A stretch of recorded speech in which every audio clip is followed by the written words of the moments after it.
अखण्डमण्डलाकारं व्याप्तं येन चराचरं तत्पदं दर्शितं येन तस्मै श्रीगुरुवे नमः।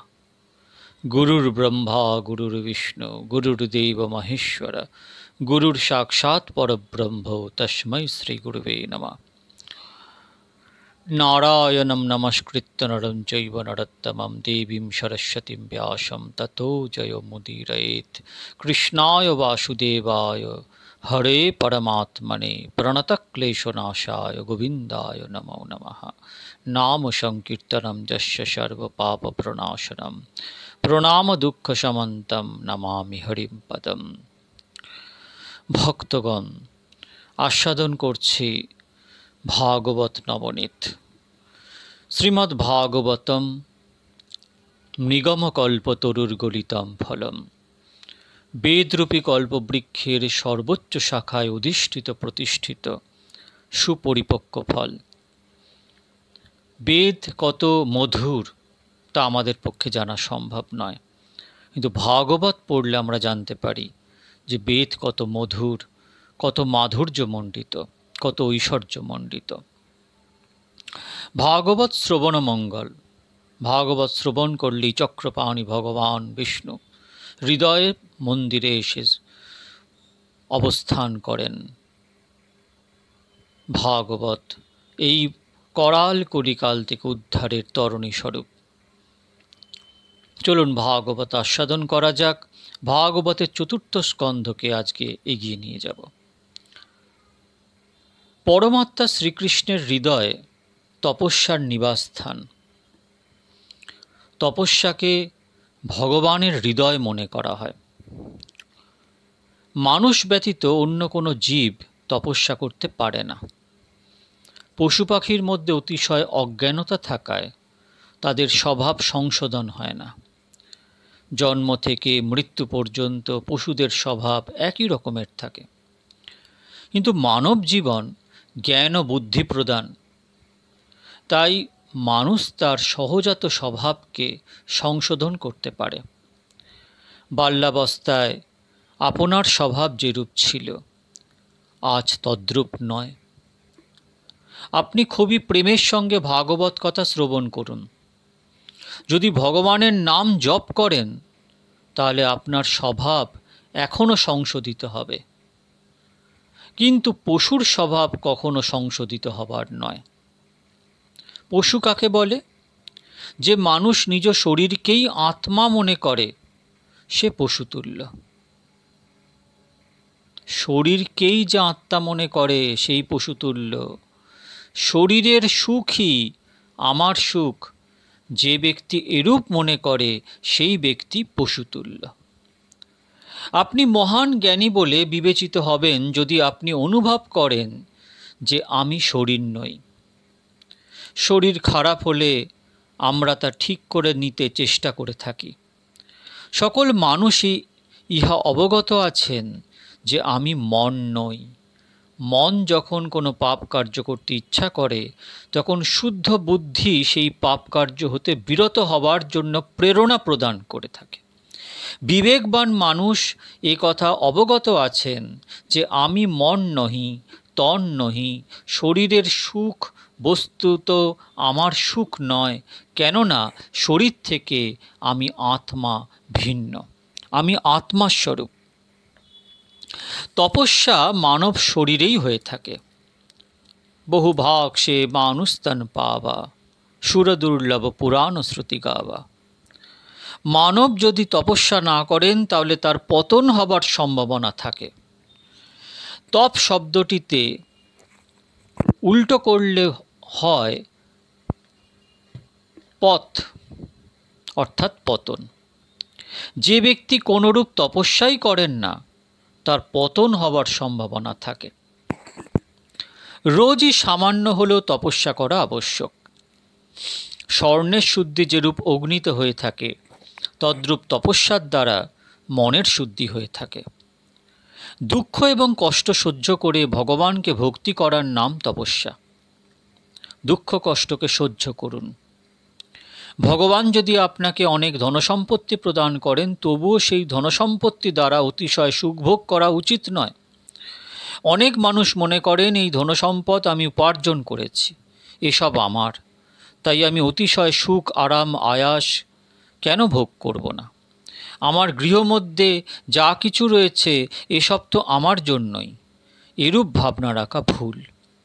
আপনার গৃহে যা কিছু রয়েছে সেগুলি কার ভাগ্যে যাবে, তাতে কার কার নাম রয়েছে তা বস্তুত আপনি জানেন না। কেউ মনে করেন যা আপনার পেটের মধ্যে প্রবেশ করবে এতটুকুই মাত্র আপনার। যে বস্তু পেটের ভিতরে প্রবেশ করে থাকে তাও ওই মানবের নয়, বরং বলা যেতে পারে পেটের মধ্যে প্রবেশের পরে যা হজম হয় তা ওই মানবের, আর যা হজম হয় না ধরে নিতে হবে তা অপরের ভাগ্যের বস্তু, আপনি খেয়েছেন তাই হজম হয়নি। পেটে যা হজম হয় ততটুকুই আপনার। যদ্দদাসি বিশিষ্টেভ্য যদস্নাসি দিনে দিনে তত্তে বিত্তমহং মন্যে পরমন্নস্য রক্ষসি। বস্তুত আপনার গৃহে যা কিছু সামগ্রী রয়েছে এসব আপনার নয়। ভগবান কাউকে অনেক কিছু দান করে এরূপ ইচ্ছা করেন যে এরা আমার অনেক সন্তানকে সুখী করবে। ভগবান আপনাকে অনেক দিয়েছেন অপর ব্যক্তিদেরও সুখী করার জন্য। নিজে অতি সুখ ভোগ করা উচিত নয়। অতি সুখ শরীর ও মন উভয়ের জন্যই ক্ষতিকারক। যে সুখে ভগবানের স্মরণ ঠিকমতো হয় ততটুকুই সুখ মাত্র ভোগ করা যেতে পারে, এর চেয়ে বেশি সুখ নয়। অতি সুখে ভগবৎ স্মরণ ঠিকমতো হয় না, শরীর ও মনের ক্ষতি হয়। এই শরীর দ্বারা ভগবানের ভক্তি করা উচিত, তাই সামান্য আবশ্যকীয় সুখমাত্র ভোগ করা যেতে পারে, এর অধিক নয়। বিচার ও বিবেকের সঙ্গে সুখ ভোগ করা কর্তব্য। সামান্য দুঃখ সহ্য করুন। দুঃখ কষ্ট সহ্য করে ভগবানের ভক্তি করার নাম তপস্যা। মৌন থাকা, ক্ষুধা ও পিপাসা সহ্য করা তপস্যা। কেহ তপস্যা করলে তাকে সামান্য দুঃখ কষ্ট সহ্য করতেই হয়। দুঃখ কষ্ট সহ্য করা ব্যতীত তপস্যা হয় না। গীতায় ভগবান শ্রীকৃষ্ণ অর্জুনকে এমন এক তপস্যার বিষয়ে উপদেশ দিয়েছেন যা করার জন্য কোনো অর্থব্যয়ের প্রয়োজন নেই। এমনকি সামান্য দুঃখ কষ্টও সহ্য করতে হবে না, অথচ অতিশয় পুণ্য প্রাপ্তি হবে, কল্যাণ হবে। শ্রীকৃষ্ণ অর্জুনকে বলেছেন, ভাব সংশুদ্ধি তত্তপ্য মানসম উচ্চতে। গীতা 17:16।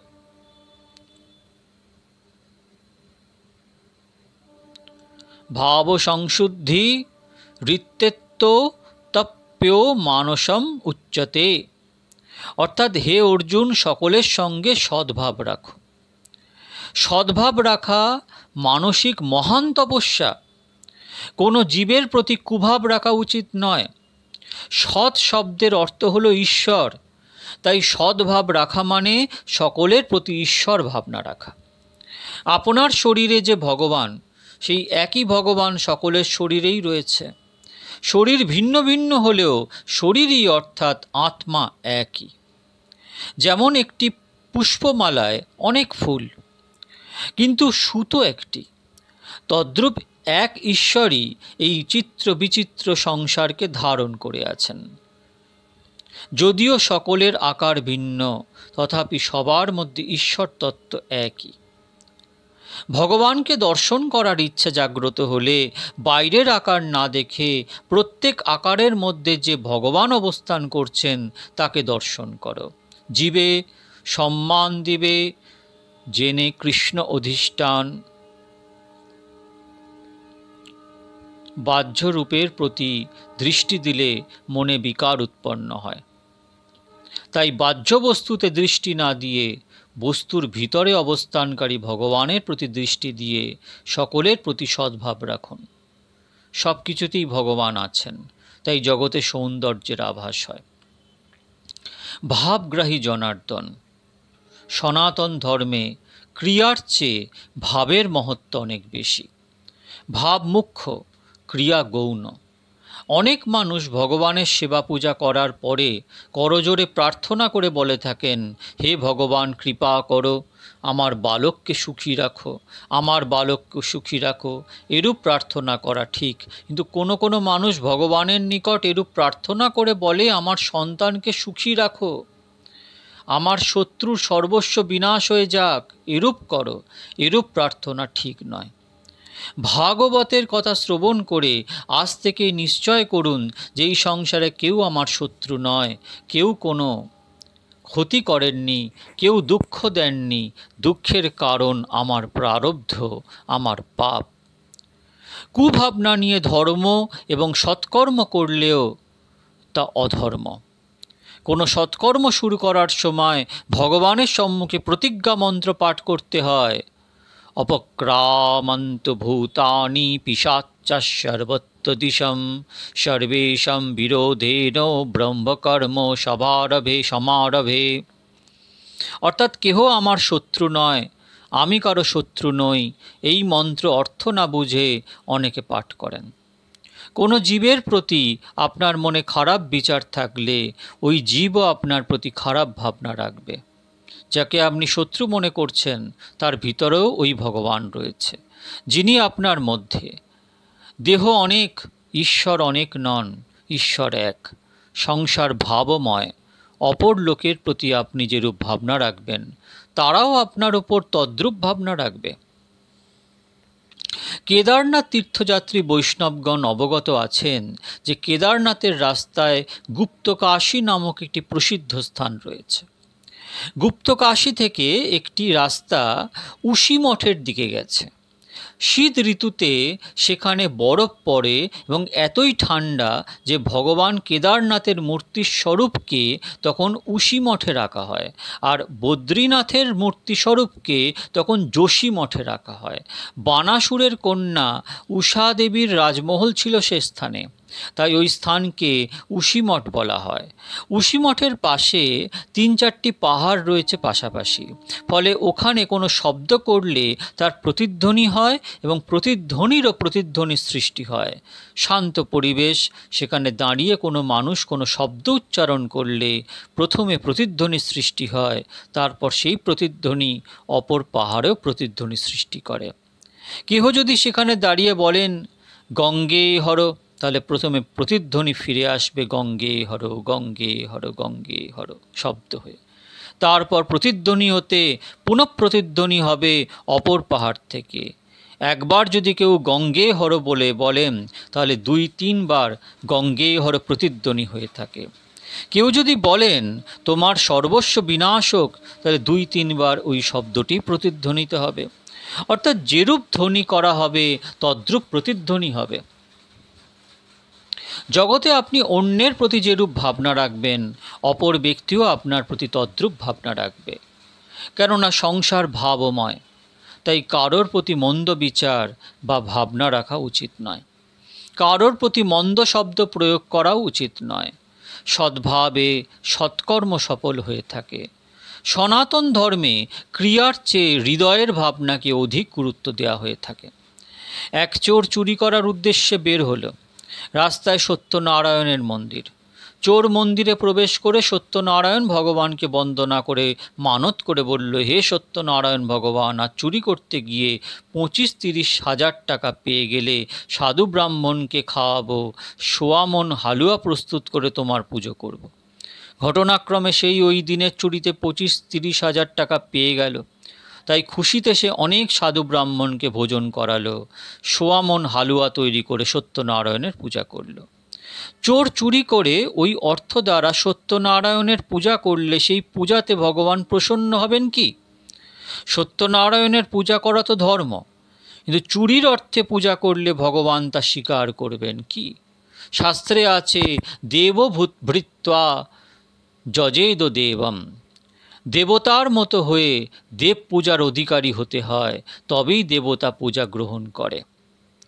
পূজার আরম্ভে অঙ্গন্যাস করন্যাস করতে হয়।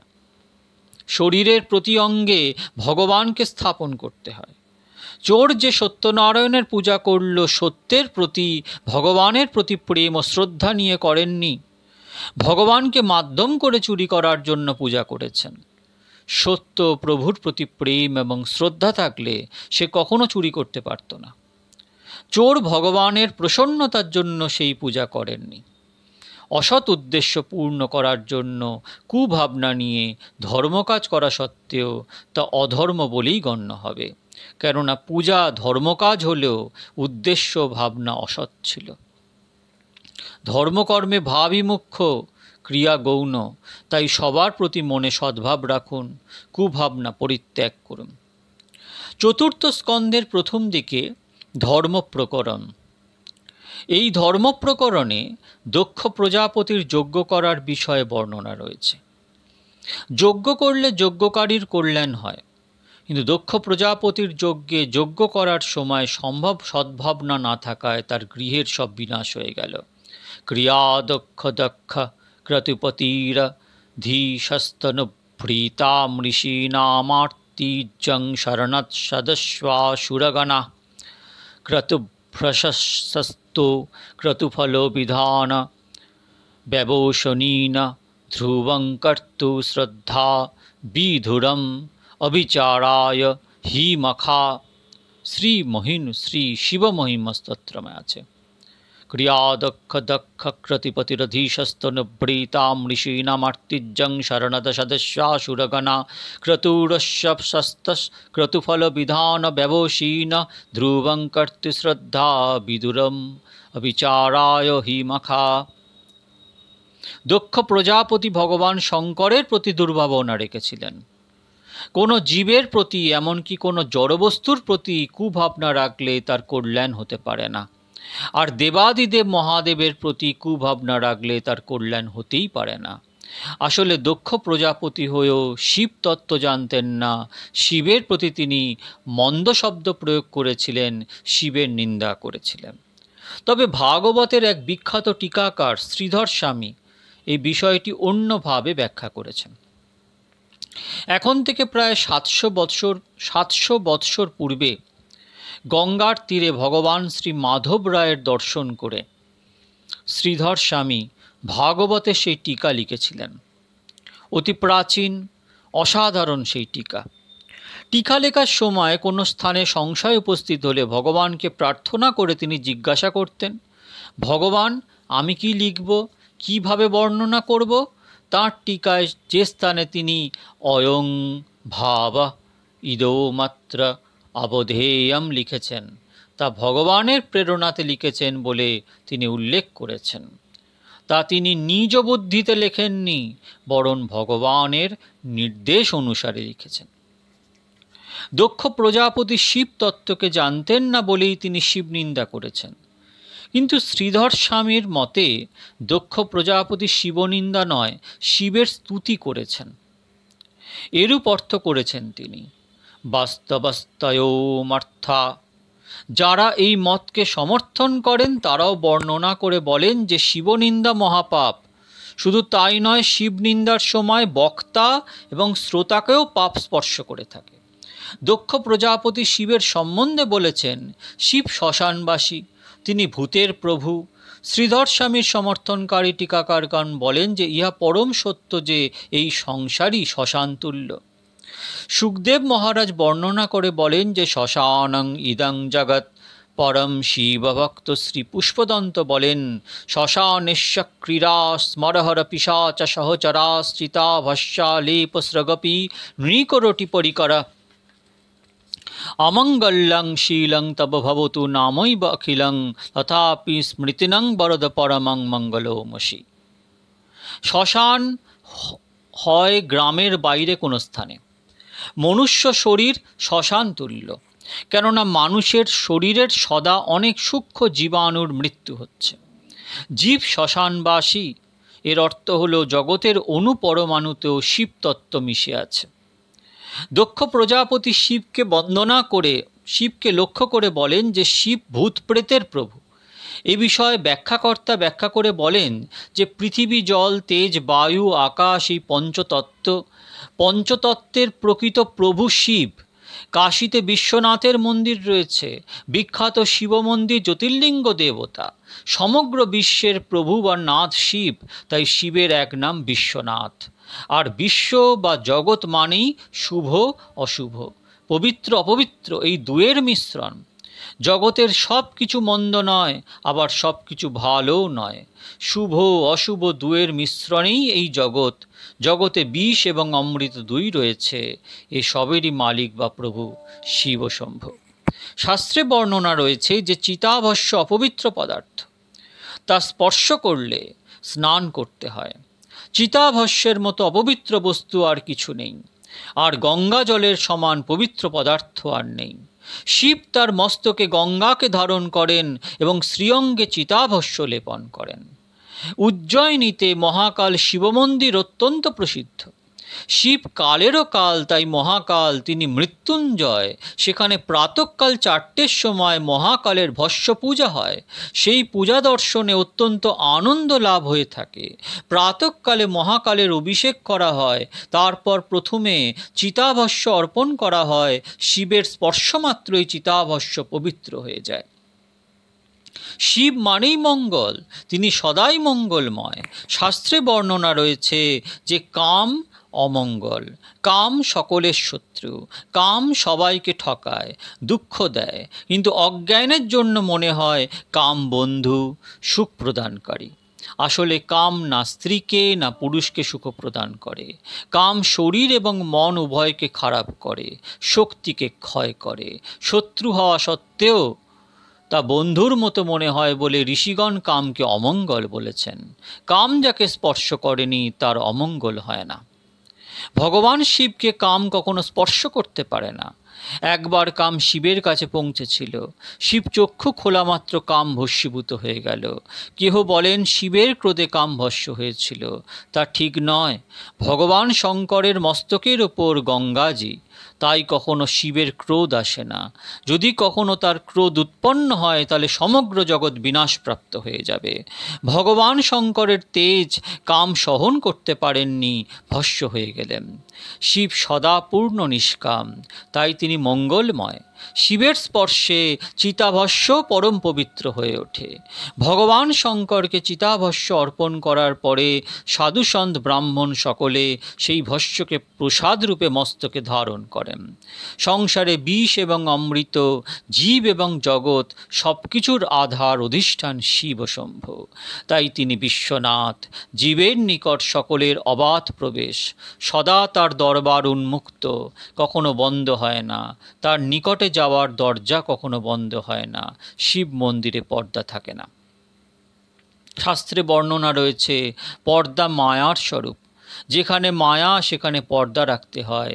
রাত্রে 12টার সময় কৃষ্ণ ভগবানের মন্দিরে গিয়ে দর্শন করতে পারবেন না, তখন কৃষ্ণ মন্দির বন্ধ থাকে। তদ্রূপ শ্রীরাম মন্দিরেও হয়। শ্রীরাম রাজাধিরাজ, রাত্রি 12টার সময় তার দর্শন হয় না। শঙ্কর ভগবান বলেন, রাত্রি 12টার সময় কেন, রাত্রি 2টার সময় এসো, তাতেও বাধা নেই। দরজা সদা খোলা। যেখানে মায়া সেখানকার দরজা বন্ধ রাখতে হয়। ভাগবতে বর্ণনা রয়েছে শিব মায়ারহিত শুদ্ধ ব্রহ্ম। শ্রীরাম ভগবানের দর্শনের জন্য হনুমানজি মহারাজের অনুমতির দরকার হয়। রাম দুয়ারে তুম রখবারে হোত ন আজ্ঞা বিনু পৈসারে।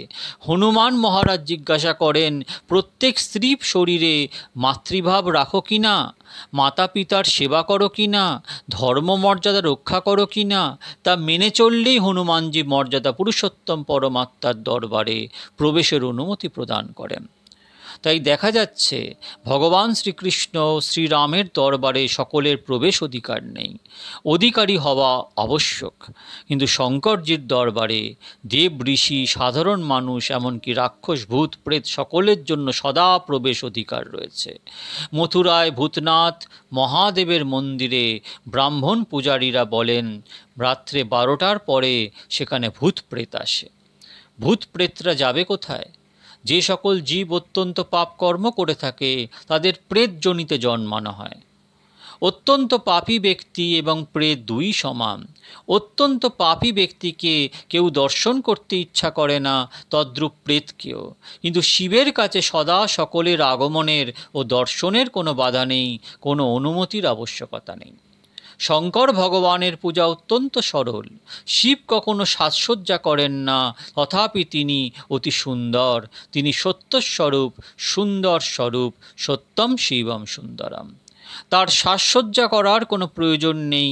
এর এক কারণ হল কাম স্পর্শ হলে সৌন্দর্য নাশ হয়ে যায়। শিব পূর্ণ নিষ্কাম, তাই অতি সুন্দর। তার পূজা অত্যন্ত সরল। ঘটি ভরে জল অর্পণ করো, বিল্বপত্র অর্পণ করো, তিনি অত্যন্ত প্রসন্ন হয়ে যাবেন। শিব রাজভোগ ভোজন করেন না। আনন্দময় শিবের কখনো ক্ষুধা হয় না। দক্ষ প্রজাপতি শিবকে অভিশাপ দিয়ে বলেন যে দেবতাদের সঙ্গে যজ্ঞে শিবজিকে আহুতি দেওয়া হবে না। সহভাগং ন লভতাম দেবৈর দেবগণাধমা। শ্রীধর স্বামী কি সুন্দর এর ব্যাখ্যা করেছেন। অন্য দেবতাদের সাথে কেন শিবের প্রতি আহুতি দিতে নেই? তিনি দেবাদিদেব মহাদেব। সকল দেবতাদের আহুতি দেবার প্রথমেই শিবকে আহুতি দিতে হয়। তাই সকল দেবতাদের সঙ্গে আহুতি দিতে নেই শিবকে। সকল দেবতার সাথে আহুতি শিবকে না দিয়ে পরেও তাকে আহুতি দেওয়া যেতে পারে, কেননা শিব হলেন যজ্ঞপতি, সকলের পোষণকর্তা। গৃহে শিশুদের ভোজনের পরে গৃহের বৃদ্ধ বয়স্কগণ ভোজন করেন। শিব সকলের পিতা, পিতামহ। দক্ষ প্রজাপতি শিবজির নিন্দা করেছিলেন, কিন্তু শ্রীধর স্বামীপাদ তা নিন্দারূপে নয়, স্তুতিরূপে ব্যাখ্যা করেছেন। অনেক সময় দেখা যায় যে ভগবানের নিকট সকাম প্রার্থনাকারী সঠিক প্রার্থনা না করে মূর্খের মতো প্রার্থনা করেন। তাই শ্রীকৃষ্ণ শ্রীরাম অত্যন্ত উদার হওয়া সত্ত্বেও বিচার করে প্রার্থনা অনুমোদন করেন। কিন্তু শঙ্কর ভগবান কখনো জগতের বিচার করেন না। যা চাও নিয়ে যাও এখান থেকে, তিনি এতই উদার। একবার কুবের ভাণ্ডারী ভগবান শঙ্করের নিকট উপস্থিত হয়ে প্রার্থনা জানান, আমার নিকট অনেক সম্পত্তি, আমাকে আপনার কোনো সেবা করার সুযোগ দিন। শঙ্কর ভগবান বলেন, এখানে কোনো সেবার আবশ্যকতা নেই, আমার কোনো বস্তুর প্রয়োজন নেই। সকল বৈষ্ণবের গুরু শিব, সকলের সদ্গুরু শিব। ভাগবতে অনেকবার শিবজিকে জগৎগুরু শব্দে সম্বোধন করা হয়েছেন। সর্বং চরাচরম গুরুম নিবৈরং শান্ত বিগ্রহ। জগতে যত প্রকার ধর্ম সম্প্রদায় রয়েছে সবগুলি শিবজি হতেই প্রকাশিত হয়েছে। তাই শিবজি সবার সদ্গুরু। শিবজি কুবের ভাণ্ডারীর কোনো সেবা গ্রহণ করেননি। যথার্থ বৈষ্ণব কারোর সেবা গ্রহণ করেন না। সকল বৈষ্ণবের আচার্য শিব। শিব কারোর সেবা গ্রহণ করেন না। শ্রীরাম শিবজির পরম ধন। কুবের ভাণ্ডারী পুনঃ পুনঃ প্রার্থনা করা সত্ত্বেও শিবজি তার কোনো সেবা গ্রহণ করতে রাজি হননি।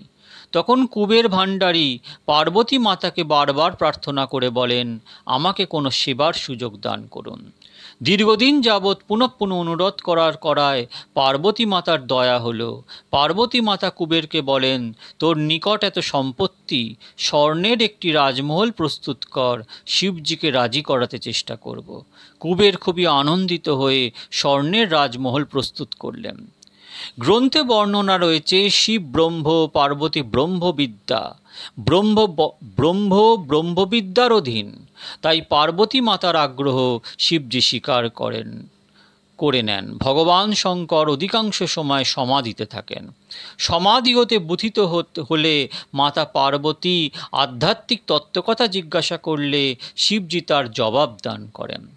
সমাধিতে শিবজি যে পরম আনন্দ অনুভব করেন, রামকথা কৃষ্ণকথা শ্রবণ করিয়েও সেই আনন্দ লাভ করেন।